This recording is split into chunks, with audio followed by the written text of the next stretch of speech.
is the Hot Zone. Engaging with the news in a whole new way, international war correspondent Chuck Holton brings insight into areas of crisis and lets you help those affected. Another day in Syria.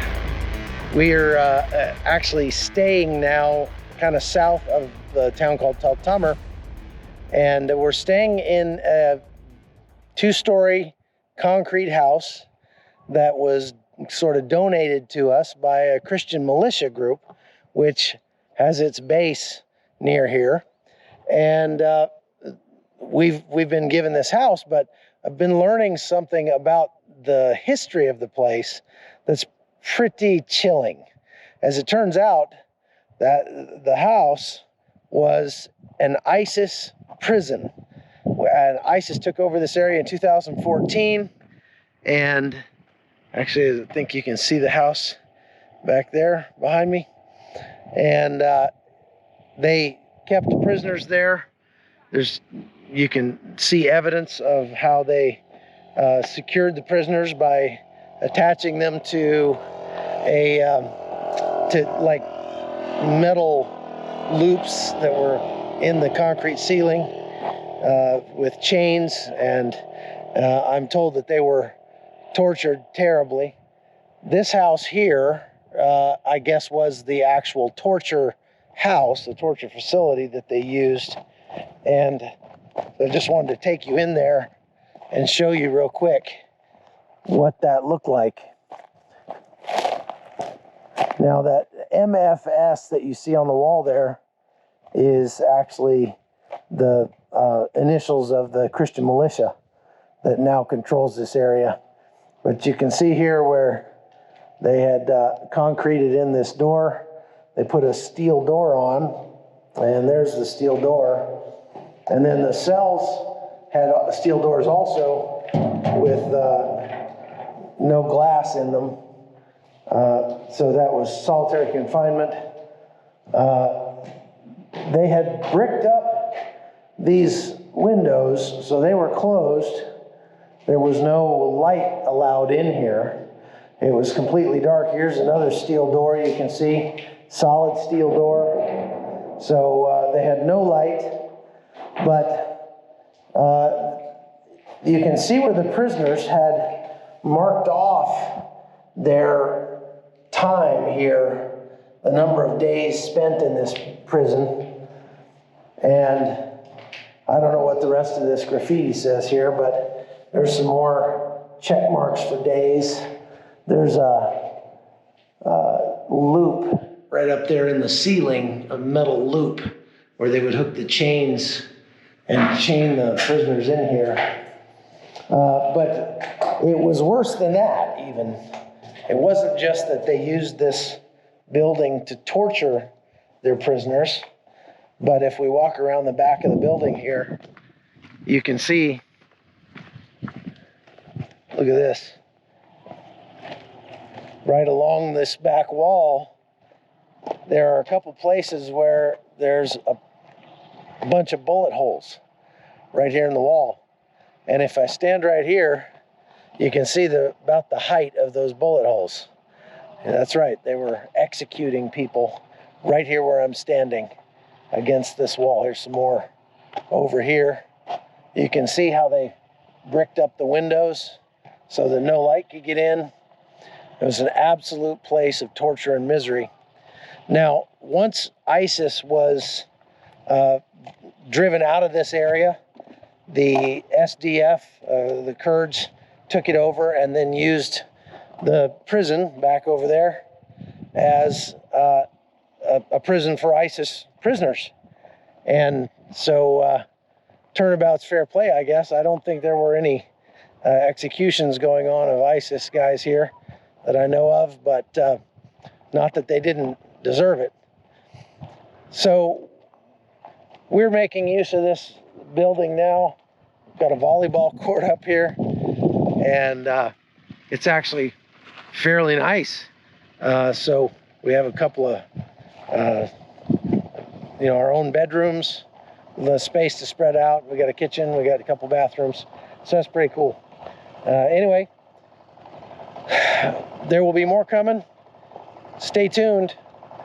We've heard some shelling today, throughout the day, up toward Taltamer, and so there is some activity going on with the Free Syrian Army, the Turks, and the Kurds in this area. So stay tuned. This is the Kaba River Valley in northern Syria. It's one of the last places in Syria that has ancient Christian villages that have been here for more than 1,000 years. But the last remaining Christians are being pushed out by Turkey using the terrorists of the Free Syrian Army to do so, and another method. You see here one of the last pockets of water in this river. If I turn around this way, you can see that the river has run dry, and that's because the Turks are cutting off the water north of here in order to drive out these Christians. And so Commander Ram can tell us what happened. In 2015, when ISIS attacked our villages here in Al Khabur Valley, we have more than 13 Assyrian villages on the valley of Khabur. They kidnapped more than 200 civilian people of Assyrian Syriac people. They put them here in those buildings. We have 3 or 4 buildings. When we retake the area and when we liberated the area, we chose to build an academy here in the same place, because it means a lot for us. It's something emotional for our people to start again from the place that they tried to break our Christianity, to break our churches, to break our faith, let's say. Today this place means a lot for us. It's our strength. It's our people hope, let's say. Thank you all to be here. It's a great support to have you and your families and our family in FBR here next to our place. I chose this building to let it be for you in your visit to Syria, because again it's a hope for us that we are trying to rebuild again. We are trying to have support again. We have other families here. We know that our people now, most of them left, but now we have other families here that they are from our people, and we see each other like one family. There's an interesting story we heard today. We went and interviewed a young woman, about 21 years old. When she was 15, she was taken by ISIS, kidnapped away from her family, she and her mother, and then moved all around this area.